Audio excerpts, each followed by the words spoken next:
The big fall direct is in the books, and it was packed with announcements, reveals, and games. And anytime you have that much stuff going on, there's bound to be a few oddities that squeeze their way in. And today was no stranger to the strange. So Gabe and I are talking the weird stuff that went down in today's September Direct. 35-minute show. Most of it made sense, but there are a few things that maybe you didn't know, or maybe you just glossed over, that were really kind of strange. Yeah, I wonder how many people missed the first couple of these, because I know the first one that we're about to get into here, I completely missed until you brought it up.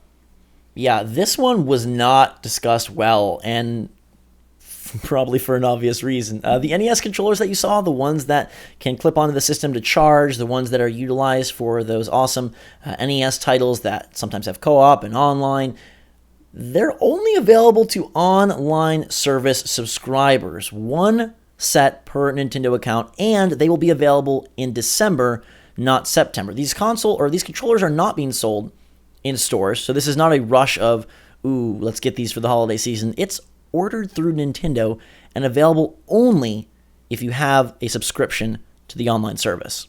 I feel like the general masses of people that watch have no clue. Yeah, they have no idea that this is even happening. We had no clue. Yeah, luckily we dug a little bit, and tweets were found, and we found out that this is going to be the case. It's a very strange situation. I don't know why they would do this. I mean, I guess I know why they would incentivize you to get the online, and if you want to play with these cool NES controllers for your NES games, get it directly through us. So I guess it kind of makes sense. But the fact that they maybe misrepresented a little bit on purpose, right? Because they could have said all this stuff during the Direct. They didn't. Right. Well, let me play Angel's Advocate here. Normally you play Devil's Advocate, but I'm switching the game up for you. I'm giving you a whole different role. The Angel's Advocate side is that these controllers are useless without the online service.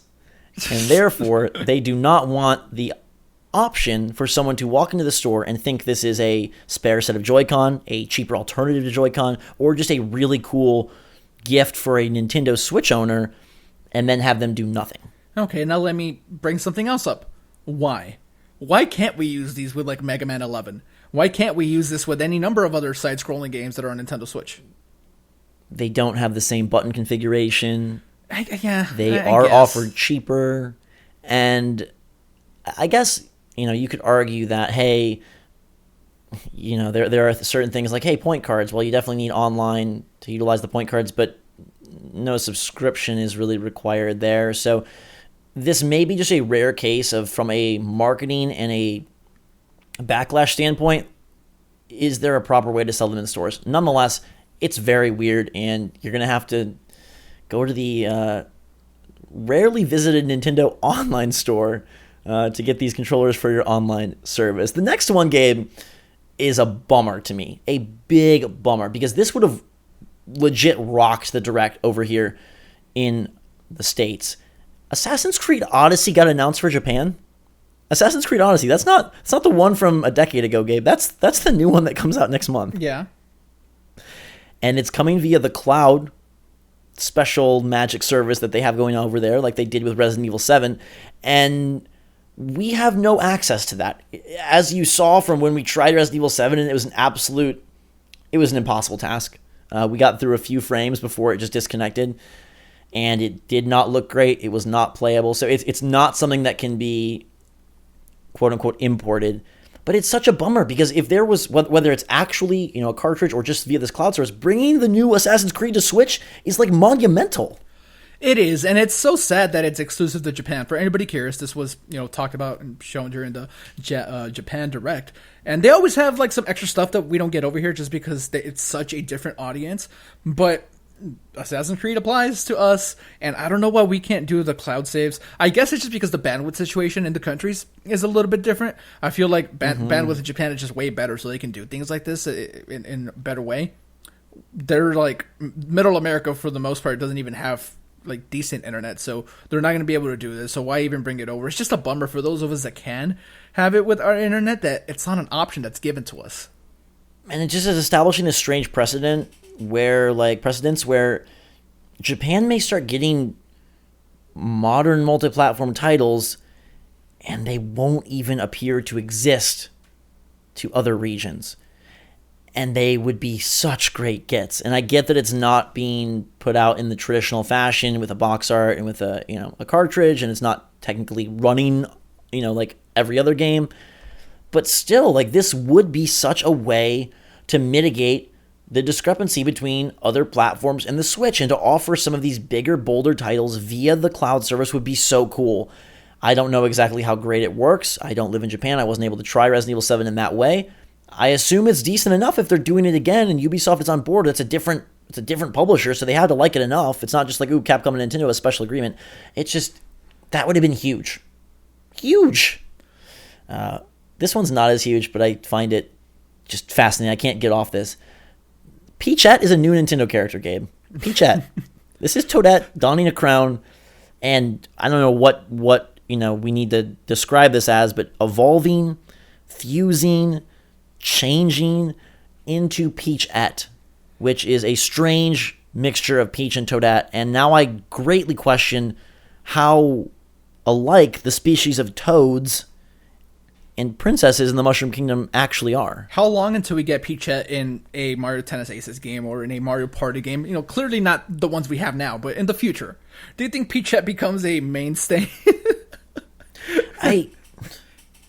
Is there a Mario's worth? A Luigi worth? Is there a...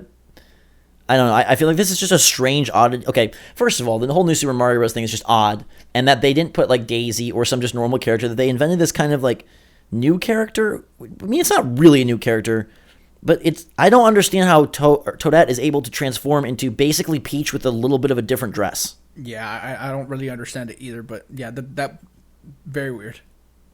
It's so strange. And it would be one thing if they just said, like, oh, Toadette can change into Peach.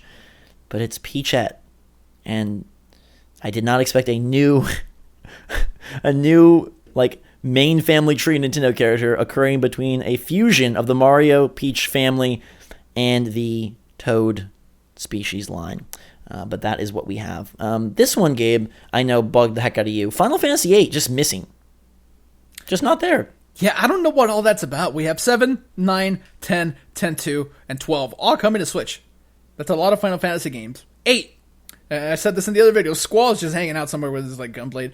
People were kind of speculating that if it could be because the PC version of Final Fantasy VIII is just the same version of back in the day with a different launcher, and they didn't really change anything the way they did with the other releases. So that's one theory that's out there. We have no idea, but yes, the omission of Final Fantasy VIII, which is a very beloved Final Fantasy game, why that one's not there, who knows. Yeah, and it's not a case of Nintendo losing out or whatnot. When these were announced for Xbox, they appeared the same way. It's just so strange. Like, we got this Final Fantasy and this one, and they just kind of gloss over the fact that one of the numerical entries is missing, and it's one that a lot of people love, and it's not there for whatever Zach, if Final Fantasy reason. VIII had come to Switch, it would have been the best card game on Nintendo Switch.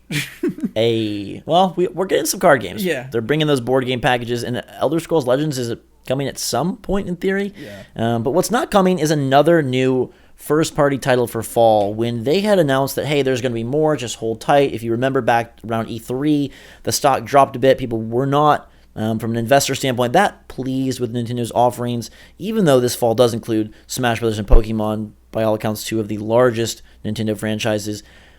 Everyone assumed that something else would be added to the lineup, and we kind of narrowed in, based on rumors, to a new Super Mario Bros. Game. And whatever you think about that title, I think we all kind of expected it to fit in to this fall and slide in between some of the other releases. Nope, it's January. So there is no more Nintendo game.